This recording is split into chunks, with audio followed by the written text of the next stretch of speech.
This is your friendly neighborhood atheist. Hey everyone, and welcome back to Ask an Atheist. I'm your host, Ethan, and sitting down with us today, Katie. Hi. Hey, thanks for having me.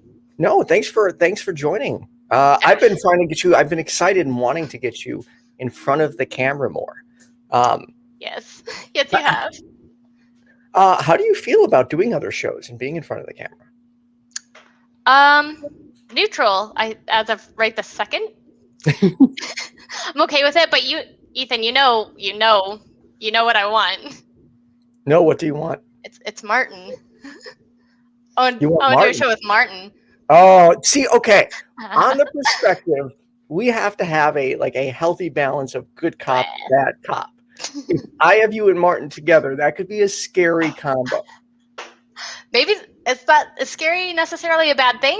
Maybe it's not. A little bit. Katie, believe it or not, you are an intimidating individual.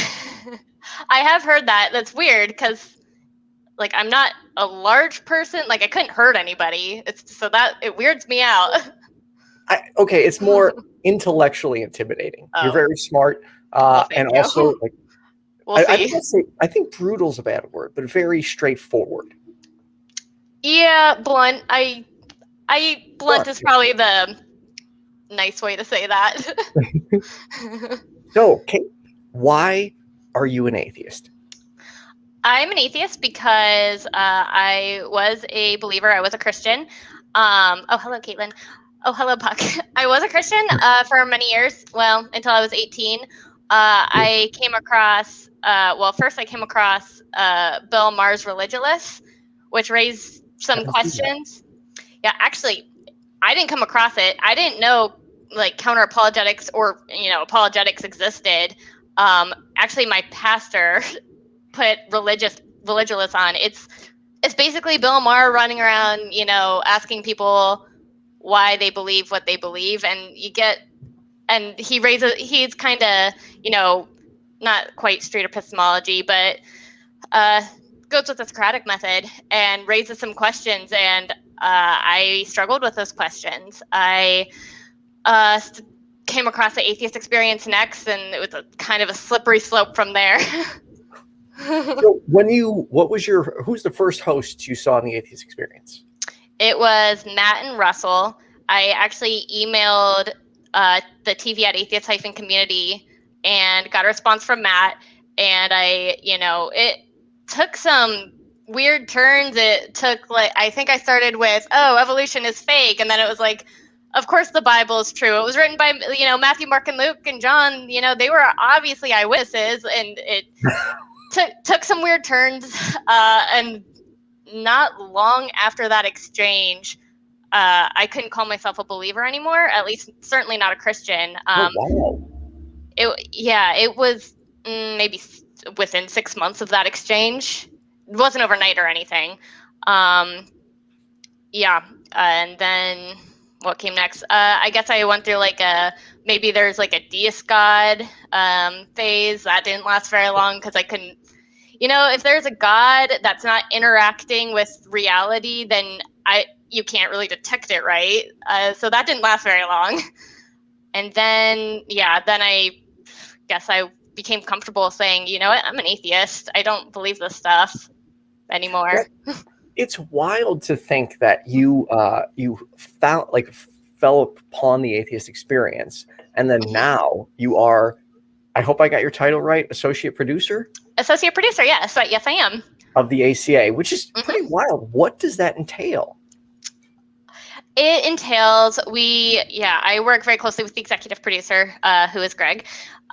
We plan our day-to-day, we're, planning the episodes, planning, the guests. We're doing tech checks to make sure, their tech is compatible with doing a show, because it isn't always.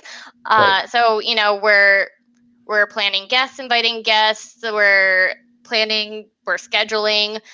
We're also looking at, bigger picture stuff. How do we grow the channels? How do we perpetuate the mission? And bigger picture stuff goes along with it. And I don't want to go into details with that, but we work a lot of hours for sure. You do always seem to be working. It feels like I'm always working, but but you know what? I really love what I do, so it's not a problem. I don't feel overworked. I don't feel bad about it. I do work a lot. That's fine. Oh, hello. Thank you. I do work a lot, but when you love what you do, it's not so taxing. They also do respect boundaries. Like if I have a day off and I try to come in and work, they kind of yell at me and tell me to go, enjoy my life. So it's a good balance of a lot of work, but also respecting boundaries. And when people are off, they're off. Oh, hello, Kaitlyn. What's that question? How long ago was that, if it's okay to ask? I believe she's referring to the falling into the atheist experience, and then after that, where you started to your exchange with Matt, and then working with you. Yeah. So the exchange with Matt was when I was 18. I was probably an atheist by age 19. I started volunteering with the ACA about a year and a half ago, so I would have been 28. I'm turning 30 this year, so Ooh. I've been, I guess, with the ACA for a year and a half now. You're still a youngin'. You're much younger than I am. I find that hard to believe, but okay. If you say so. Yeah, based on what you just told me, you are. I am, in fact, turning 30 this year. It's sad reality. So why is atheist activism important to you? It's important. Atheist activism is important to me because we still live in a society where if you're an atheist, you are in the minority, at least in the U.S. Although that is getting better with the religious nuns. Actually, the religious nuns are the fastest growing, I think, from what I've read. Okay, the religious nuns, N-O-N-E-S, not like N-U-N-S. What's the religious nuns? The religious nuns. So if you're filling out something like a form and it says, "Oh, what's your religious belief?" The amount of people who are saying none, they're not checking off atheist, but they're checking off none. That number is growing. Nice. Yeah, based on what I read anyway. Yeah, but still, we live in a society where you say you're an atheist and people may or may not have ever met an atheist that they know of, or at least an outspoken atheist. People might think that means you're a bad person. You run around killing people. Atheist, in some people's minds, is still synonymous with bad. Right. So, I think step one is normalizing atheism. That helps. I would like to destigmatize the term atheist. Also, we have people who are voting on issues that are based on their religious beliefs that, we don't need these laws. We don't need these things moving forward. And I would for one thing, I would like there to be more atheists so that we're not, forced. We don't have these religious laws enforced on us. But also, I do want people's religious beliefs to be reasonable. And I'm not saying religious people don't have reasonable beliefs, but, what I am saying is I want people's beliefs to be demonstrably true, and maybe they are. We should talk about that. But that should be a conversation we can have. True. Puck says, Katie, if the ACA crew were characters from The Office, who would I be? And why is your answer Dwight? Would it actually be, is it Dwight? Well, let me think about who Puck would be. It might be Dwight. It might. I think I would be Micheal. Oscar. You would be Micheal. Yes. Yes, you would. You would be Micheal. I think Dwight might be, I think Puck might be closer to Oscar, actually. Oh, yes. Ooh. Who would be Dwight? I'll have to think about that. So jumping back a little bit, how does being an atheist, or how has it impacted your, friendships, relationships, family? Yeah. So my family found it a bit surprising, as you can imagine. I did grow up in a religious household. We're still close. We're still, we visit each other. We're on good terms. I mean, post-pandemic, we're all vaccinated and everything now. Right. The adults are. My relationship with my family has been good. Even though there's some differences in, religious beliefs there, we all get along and we coexist and we still love and care about each other. With my friends, I don't have very many friends I had from when I grew up in the church. And I had very close friends from the church. Some of it might be because I left the church. Some of it might be because, as we got older and we grew apart, it's hard to say what made those relationships fizzle. Yeah, it could have been the atheist thing. It could have been something else. It's hard to say. The friends I have now, they're fine with the fact that I'm an atheist. All my atheist friends are friends I met online, actually. I don't have real in-person atheist friends. Well, I have a couple. I met my husband at a party and we hit it off because we're both atheists. We were both atheists. What type? Like just a regular party, or was it like we were at a party? Convention? Oh, okay. No, we were at a party. It's kind of funny. We were at a friend's house. We hadn't met before. I had some drinks in me, and I went up to him and his friend, and I said to him, "Why can't people ever talk about anything interesting at parties?" And I probably started because I had been drinking. And he said, "Well, what do you want to talk about?" And I was like, "Well, I'm an atheist. I want to talk about atheism." I was like, "Oh, great." And then we did karaoke to Queen, and ever since we've been, married. So you do karaoke? Not very well, but yes, I love karaoke.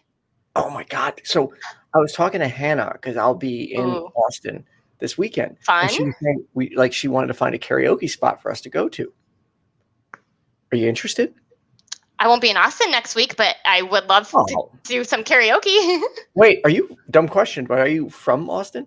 No, I'm in Ohio. Oh, okay. I totally missed that. It's okay. I seem like I'm from Austin, probably. Yes, because I don't know, I assume associate producer is right in the mix of things. Turns out my job can be done mostly remotely. Once we're in the studio and everything, I'll definitely come visit quite a bit. Is it just me, or is our most of our jobs done through Facebook Messenger? It's not just you. During the shows, we're in Discord, but throughout the week, Facebook. All our communication, Facebook. It's endless, and it does it does start to feel like a job. So when I get other messages, I'm just like, oh my God, I can't right now. I can't. I know. Group chats, mute them. Tag a person if you need them, or direct message them. The worst sometimes. Mute your group chats. Yes. I'm trying to help. Right. I've started limiting, or I exit certain ones because I'm like, this is too many. And please don't add me to a group chat without asking me first. Right. Don't do it. I don't want it. It is important in every aspect of our lives. Yeah. Because I would have said no, probably. I can only imagine how many group chats you're a part of, though, compared to me. I wish I could tell you. I don't know. I have no idea. It's never ending. But I will say, thank God. I still say thank God sometimes. Oh, I do it. I do it. Who cares? Thank God for Facebook. It's probably blasphemous. Sorry, go ahead. No, I was just saying thank God for Facebook Messenger. It has made, even Facebook in general, it has made doing YouTube way easier. Oh, has it? Yeah, because that's how I've met so many people is like Kenneth, Leonard, and Puck. I pretty much met them through them finding my videos on Facebook. Mm-hmm. So I think I met you on Facebook. I guess I don't remember. That's a good question. How did we meet? It had to have been Facebook somehow. Sounds right. If it sounds right, it's probably right.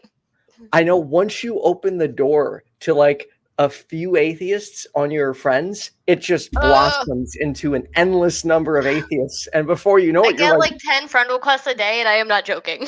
Right. And it's do you accept them? I used to, well, at first I was accepting them. Then I ran into some problems. And then I, developed a screening process. But now it's like, if I haven't met you, no, I don't know who you are. What is your screening process? Well, my screening process used to be, now it's just, if I've met you, then yes, I'll accept you. But what it was, I would see how many mutual friends we had, and Puck's funny. I would see how many mutual friends we had, and of those mutual friends, I had to know at least half of them. Okay. That was it, but not anymore. No. Yeah, I got to be more careful too, because it just got like, it gets excessive, and you're like, do I let all these people I don't know on my Facebook, or do I not do that? Yeah, I ran into problems, and everyone told me like, oh, just say no if you don't know the person. I'm like, well, I don't want to do that. No, I don't need strangers. No, that's a good point. And me, like, with me putting pictures of my nephew on my Facebook, I should probably be more conscientious of who I let on. That's so true. Yeah. Same with me. I have nieces, nephew, kid. Same thing. How one kid?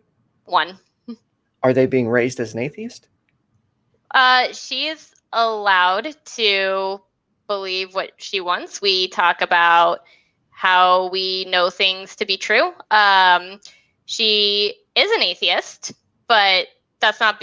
We don't say to her, like, we might say to her, we don't believe in any gods, but we don't say to her, you don't believe in any gods. That's up to her to decide. That's important. I feel the same, like with my nephew. Like, I don't want him to become an atheist because I'm an atheist. I would want him to reach his own conclusion. Right. I just keep encouraging him to ask questions. Yeah. But I do get a little scared with sometimes what he's around. I don't like. It's hard. Oh, You I get it. Want them, like, because when I see, like, recently I saw an ad for Christian Kids Network thingy, and I'm just like, it really bothers me that kids are being forced to do this and forced to believe these things. It's almost like brainwashing, like if you get them that young, because their brains aren't developed, like, not even close. Yeah, I mean, they believe anything you tell them. Yes. Anything at all. That's like why I am careful of voicing my opinion around my nephew, because I don't want him to I don't want him to mimic me. Like, I want him to be his own person. Right. What are you drinking? Columbus Brewing. Oh. Summer teeth. I don't know. It's new to me, but I like it. Is this your first stream? Yes. Well, I started a pre-recording with, he goes by a couple different names. I want to make sure I get Ronald. I won't say his last name. I started a pre-recording with him, but it was a day my internet wasn't working so well. So we never finished it. We planned to. But yeah, this will be my first. I was supposed to do the non-profits a couple weeks ago. Funnily enough, same thing. There was an internet outage half hour before we were supposed to go live in my area. We fixed the problem, and then from the internet outage caused more internet problems. We think we fixed it though, so fingers crossed. You don't lose me tonight. It doesn't happen again. Everyone watching, if you have any questions for Katie, just put them in the comments. And now I forgot my train of thought. That happens to me so much. I have yet to find an ADHD medicine that works and helps keep me focused. When I was a kid, there was this vitamin I took that really helped, and I don't remember what it was called. All I remember that it was chewable and tasted like peach, and it worked really well, but I haven't been able to find it. So I'm kind of been mad about it. Okay, well, if you find out what that is, or if anybody watching knows what that is, please let us know, because what is that peach chewable ADHD vitamin? So, aside from atheism, what are some other topics that you find are important to you? Feminism, critical thinking, but these all kind of intertwine a little bit. I this is gonna sound really dumb, but I get really into the TV shows I watch. Like No, what? it wasn't Flintstones. Just reading that. Yeah. Sorry, did you have a follow-up? What TV shows? I am really into The Office, which Oh yeah, you wanted me to do office trivia. I did. Yeah, Office trivia. I'll win. We can do it. We'll Whoever's see on my about team's that. gonna win. I watch The Office a lot, and I keep it in the background. So Yeah, I do too. all right, well, For how many years? Because that might be what sides. I don't know, for several years. Wait, I take that I'd say at back. least 10. I'm going to show my age right now. I have the original NBC DVD pilot of The Office before it was released on TV. Okay, well, I have all the seasons, but it was well after they were done. So yeah, it's been I fell while. in love with that show when I first saw it. I was like, I've never seen anything like this. This Michael guy's obnoxious.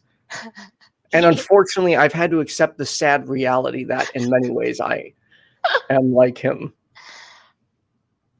At least you're not Robert California. I love Robert California. Robert California. I love him, but I wouldn't like him in real life. No, he's a total creeper. But I love Robert California. Yes. So who is your favorite Office character? Kelly.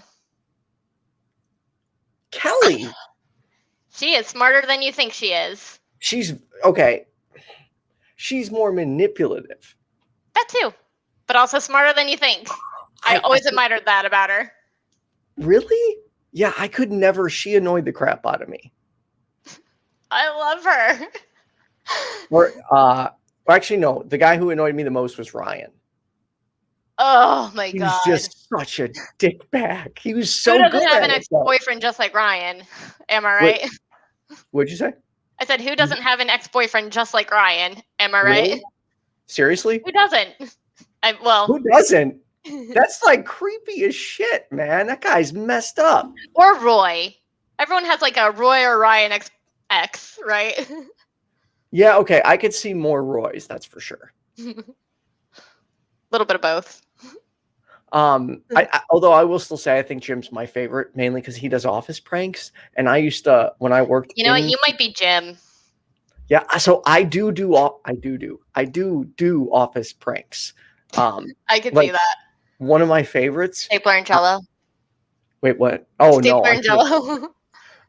I took like a sheet of paper and I said, "Printer now has voice activation. Say hello, printer." To begin printing, and I just set up a camera and people started talking to the printer.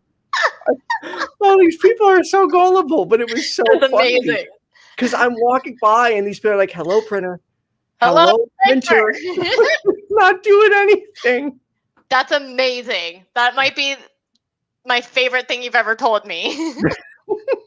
I like having fun in the office as much as possible. We don't do pranks really where I don't know. How do you do a virtual prank? We should talk about that. Ooh, that's a good question. I do have a question on that. Kyle Brewer, though. Hi, Kyle. Katie, obviously, because of the onion goggles, you probably like cooking. What's a favorite dish you make? Yeah, why didn't you start with those on? I forgot I had them. Oh, they're right there. I got them ready. I think, was it Jamie suggested it? Are they actually do they really prevent eye watering? They work moderately. How does it work? Well, there's it covers the gap between the lens and your eye. Okay. So it kind of seals it a little bit, but it doesn't totally work. Yeah. Katie Crew Cam is going to get jelloed in the future. Well, now I really, if Ethan's Jim, who's Pam? I have no idea. Kristen. I was thinking that too. Shipping you two. I just didn't want to make it uncomfortable, so thanks. You're welcome. But back to Kyle's question. I don't really like cooking that much. It's more of I like to eat dinner thing. Okay, so what is the favorite thing? Okay, well, what do you enjoy cooking the most? And then what's your favorite thing to eat? Something easy. Well, my favorite thing to eat, macaroni and cheese. So it's probably my favorite thing to make also, because it's not hard and it tastes good, and macaroni and cheese all the time. That's so boring, Katie. Macaroni and cheese. Well, I don't like a lot of things, Ethan. I don't like vegetables, really. I don't like like vegetables? spicy. I don't love meat. I'll eat it, but I'd rather not. Shellfish is okay. Fish, bad. So no sushi? No, sushi's good, actually. Okay, I take that back. Sushi's good. Cheese, all day, every day. Sometimes it's bad. Sometimes I'll, throughout the day, think about how to incorporate more cheese into my diet. It's bad. So it's like an obsession. I might have a problem. Okay, so what's your favorite sushi? I don't know, the one with the regular one. I don't know. Regular one. All right, wait, let me guess. California roll. Sounds right. Avocado, crab. Yes. Yeah, everyone eats that one. Those are all things I like. As long as it's not spicy, I probably like it. Oh, no, Katie is not. I am Angela. Yes, oh yes, my God. No. Angela's smart. She's tough. She's a a-hole. I mean, yeah, but you're not. Okay. I'll take it. I can't picture you being the like how Angela carried out that cheating lie for a long period of time. Oh yeah, I wouldn't do that. Exactly. You seem like a good person. Wait, I did cheat on one boyfriend, but I was 19. Yeah, you were young. I've unfortunately done that too. Yeah, I don't do it anymore. Yay! I sure hope not. I don't. What are any goals you have within the community, or in particular the ACA? Grow the mission, perpetuate the mission. It's all about the mission. Promote positive atheist culture and separation of religion and government. It's all about that. It's a little tunnel vision. Well, it's good to have hyper focus on something. The mission is important. Mm-hmm. And I like the mission. The ACA got me through the worst points in my life. It was, as I've kind of said in the past, like that was the only thing I had on. Like once a week, I would look forward to Talk Heathen and XP. And then when it would end, I loved when they would go over. I would be so like, oh my God, keep going over time. Yes. Like I need more. And then when it would end, I would be like, oh shit, I got until next week, because that was the only time where I felt like around like-minded people, because I was married to a Christian who didn't like the atheist experience at all. I can't imagine why. Yeah, no, she couldn't stand it. So I would listen to it with headphones on, because she's like, I don't want to hear that shit. I'm like, hey, I went to church with you. You could at least listen to this with me. That seems reasonable. If I have to go to church, you have to watch the show. Right? I was trying to be supportive. So what other things are you into? Like movies, TV, what else? I have a craft. I made these candles. I make candles. Where this says oh, they're apple scented. Can you make me a YFNA candle? Yes, I don't know how. Okay, I don't know what makes a candle YFNA, but I don't know. I'll see what I can do. I'll make a candle and see what I can do. Sweet. How long you been doing that for? About 3 years. We actually do it every fall. We'll just make a bunch of candles and then gift them to our friends for Christmas. Okay. We start in the fall for the last 3 years. Oh, here. So Katie, from What the Puck, who is more of an ally? Someone who supports the mission but identifies as a theist, or someone who is indifferent to the mission but is an atheist? That's a really good question. Well, the person supporting the mission seems more closely like an ally to me than someone who isn't working towards the mission. So I'm gonna go with the one supporting the mission. What do you think, Ethan? I agree, and that is why I am also quick to work with theists and other Christians who are aligned with the humanitarian goals I have. So if we can get them to like getting Christians to support and share our content, I think is crucial, because we want more people hearing what we have to say and spreading our message. Yep. Yes. The more people who spread the message, the better. Go and spread it. The message. What am I referencing? Go spread it. The message. What am I referencing? I have no idea. It'll come to me. All right. Well, before we wrap up, what else would you like everybody watching to know about you or about the ACA? The ACA has a lot of different shows. You might have heard of the Atheist Experience, but you should also take a look at Talk Heathen, Truth Wanted, Secular Sexuality, and the Nonprofits. I wish everyone knew about that, but not everyone who watches the Atheist Experience knows about the other shows. Cool. That's one. I wish more people knew that about the ACA. We have more stuff. About me in particular. When are you going to be on Nonprofits again? We were scheduled, I want to say like 2 weeks from last Wednesday. About 2 weeks. We're going to record it, and then it will be the Sunday after that. So, are you excited? Nervous? Not really nervous. Perhaps really? I will be, but no. Actually, the day I was supposed to be on, the only reason I was nervous was because I was having internet problems, and it was really stressful. Like, is my internet going to come on in time? Is it not? That made me nervous. It didn't, by the way. Yeah, no, as of right now, no, I'm not really nervous. I wasn't really nervous to do this. I was terrified, dude. Well, I can't see any. I only see you. Like, I don't see any, and I see people pop up with questions here and there. Dude, before the Nonprofits and Talk Heathen, I was like, my stomach was just complete wreck. Don't and I was look just at the chat. Yeah, it's hard not to. I mean, don't even think about it. If you don't see all those comments, it's like you're just talking, one-on-one with, Eric, or. That's actually a better way to look at it, but it's hard to. Although the calls are a different thing. The calls would make me nervous, probably. Right. Question from Kyle Brewer. Did your music taste change after becoming an atheist?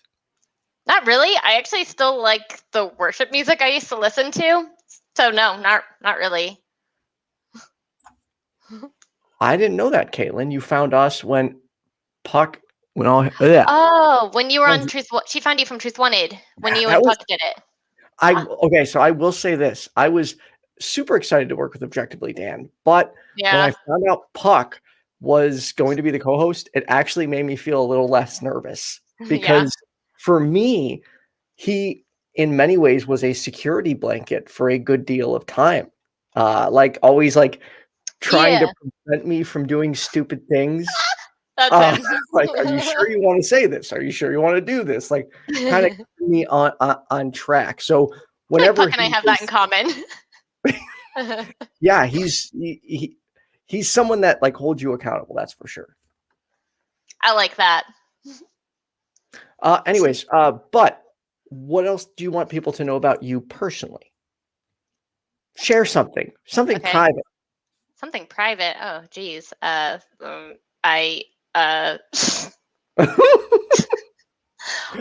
You don't have to. I used to sleepwalk. That's not super interesting, and I don't really do it anymore. It's been a couple years at least. How far did you sleepwalk? Outside. I would go outside. Dude, that's freaky. Yeah. It was actually kind of weird. I went away to summer camp one year, and then I came back a sleepwalker. I don't know. It was very weird. That is kind of weird. It probably had nothing to do with summer camp, but in my mind it did. Anyways, Katie, thank you for taking the time to sit down with me, and thank you for everything you do for the ACA. Thanks for having me. Everyone, like, subscribe, and have a good one.